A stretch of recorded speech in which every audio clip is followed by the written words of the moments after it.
सोनीपत के national highway 44 पर स्थित भाजपा कार्यालय में सोनीपत के कार्यकर्ता और पदाधिकारी की बैठक लेने के लिए प्रदेश के पंचायत मंत्री महिपाल ढांडा पहुंचे। इस दौरान मंत्री ने कांग्रेस पार्टी पर जमकर हमला बोला। पंचायत मंत्री ने कहा कि कांग्रेस पार्टी बीजेपी पार्टी से हिसाब किताब मांग रही है, लेकिन कांग्रेस पार्टी तो चोर है।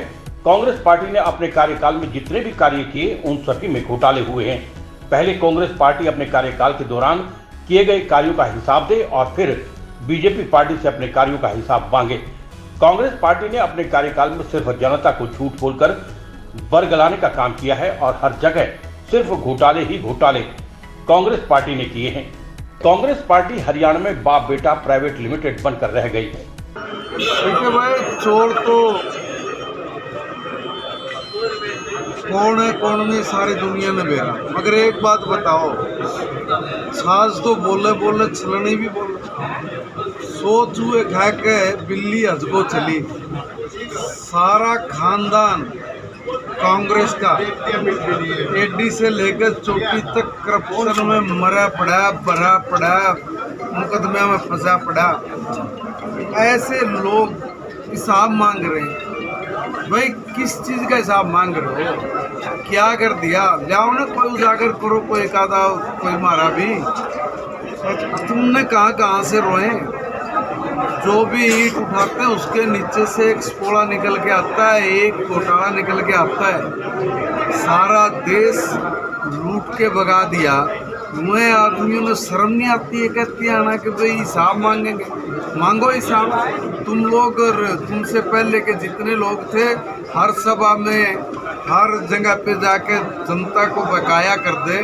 सारी उम्र हो गए बकाते कि भाई हमारी सरकार बनाओ, हमारी सरकार बनाओ, हम 24 घंटे बिजली देंगे। दी क्या 24 घंटे बिजली? अगर दिए तो उसका हिसाब दो। हमारी सरकार बनी, हमने दी ना 24 घंटे बिजली।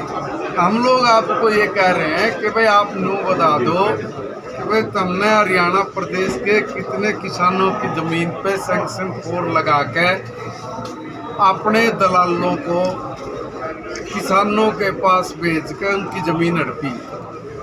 उस ज़मीन की वैल्यू क्या है?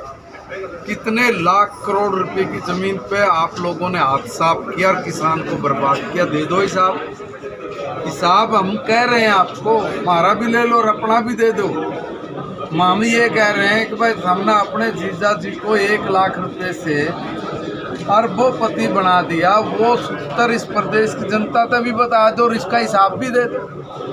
कौन सा ऐसा कोना छोड़ा है जिस कोने में कांग्रेस ने, मैं कहूँगा कि सारी चीज़ों में रिकॉर्ड ना तोड़ दियो। चोरी करने में, डाका डालन में, दलाली करने में। अरे कहाँ से रोए? कोई एक कोण तो बता दो जिस कोण में ये कांग्रेसी कहीं मुंह दिखाने के लायक हो। एक जगह तो बता दो। हमारे को कह रहे हैं कि बोले क्या डेवलपमेंट कर दिया। भाई 600 करोड़ रुपए का बजट था, सिर्फ 600 करोड़ रुपए का। 7000 गाँव में कहाँ कितना दोगे? 600 करोड़ रुपए में सारे हरियाणा का विकास करा रहे थे यहाँ आदमी।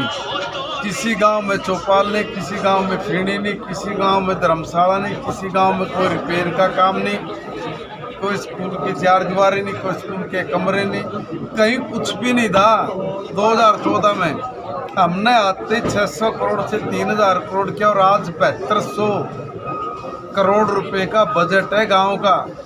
और बजट जब गांव का इतना बढ़ा दिया तभी जाके हम लोग कहीं न कहीं ये गांव के नए गांव बनाए हैं, नई सोच के साथ उनको साफ सुथरा करने का, उनमें जो मूलभूत सुविधाएं देने का, ये सारा काम आकर 10 साल में खड़ा किया। मगर 10 साल भी कम पड़ रहे हैं।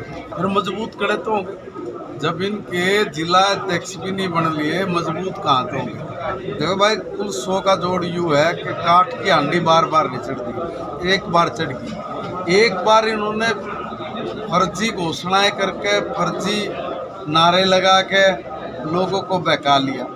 हमारे जो दलित भाई थे उनका उल्लू बना लिया और उल्लू ये बना दिया कि भाई ये तो संविधान बदल देंगे, आरक्षण में छेड़खानी करेंगे।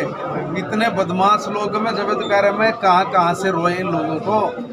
आरक्षण इन्होंने खत्म करना था, इसलिए आरक्षण का मुद्दा देकर हमारे सिर पर ठिकरा फोड़ने लगे। ये बताओ आरक्षण इन्होंने क्यों खत्म कर दिया? इधर आरक्षण की बात चलाकर कर्नाटका में इन लोगों ने एससी का और ओबीसी का आरक्षण खोजकर ने मुसलमानों को दे दिया। दे जवाब कि दिया है कि नहीं दिया? आपने क्यों खोज लिया इनका? आपने इनका हिस्सा भी, और ये हिस्सा खोज के ये कह रहे हैं कि भाई हमने तो बहुत पहले कहा था कि इस देश के संसाधनों पर पहला अधिकार मुसलमान का है। अगर तो के मार्ग बोल रहे हैं बात।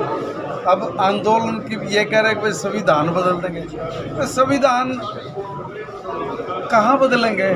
संविधान के फांसी देने वाले तो इनका पूरा खानदान है।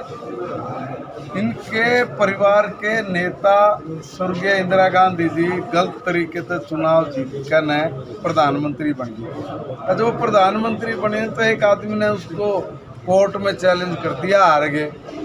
हाई कोर्ट ने कहा, इलाहाबाद हाई कोर्ट ने, भाई गलत जीत रही है चुनाव। तो इन्होंने संविधान की रक्षा की थी क्या? संविधान का पालना की थी क्या? बिना संविधान की पालना किए, बिना कैबिनेट बनाए सारा देश बंदी बना लिया, सारे देश को फांसी लगा दी, सारे देश के नेताओं को उठाकर जेल में डाल दिया, सारे पत्रकारों को पकड़ के जेल में डाल दिया, कोई बार छोड़ा ही नहीं, इमरजेंसी लगा दी। लोकतंत्र की हत्या तो वो है, संविधान की हत्या तो इन लोगों ने की है। और वही आदमी आज संविधान की कॉपी उठाकर ने संविधान बचाओ बात कर रहे, शर्म से डूब मरो। आखिरी सवाल है, मीटिंग भी जो है वो आप ले रहे हैं, तो ऐसे में किस प्रकार से जो है अब आगामी तैयारी है विधानसभा चुनाव को लेकर भी? आज कोई घंटा नहीं है, सिर्फ कार्यकर्ताओं से राम राम श्याम श्याम उनके साथ बातचीत करने के लिए मैं आया हूँ। कोई और दूसरा एजेंडा नहीं है, कोई एजेंडा नहीं। बिना एजेंडे के कार्यकर्ताओं से मिलने के लिए मैं आया। और जब आया हूँ तो स्वाभाविक बात है कि दो चार बातें कर